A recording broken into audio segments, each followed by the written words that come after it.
Kwa ujumla kitendo hiki ambacho simba huyu amefanyiwa kwa maana ya kuchezea manyoya yake inamfanya hafurahie, na ndiyo maana kama mmeweza kuona amekuwa akinyanyua kichwa chake na anatikisa mkia.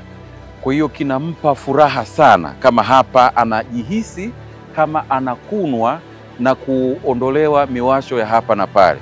Kwa hiyo mara nyingi akimwona mtu, hasa wale ambao wamewazoea, huwa anawasogelea kwa ukaribu na kufanya kitendo hichi. Baada hapo huwa anaondoka kama mnavyomuona hivi. Kwa hiyo hiyo ndiyo furaha yake huyu simba ambaye yupo katika hii bustani ya wanyamapori Tabora.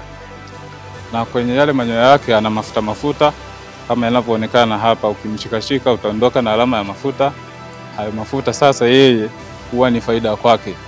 Akiwa polini analinda mipaka, anapokuwa analinda mipaka huwa anatumia hayo manyoya, akiyatikisa hivi ile harufu inatoka.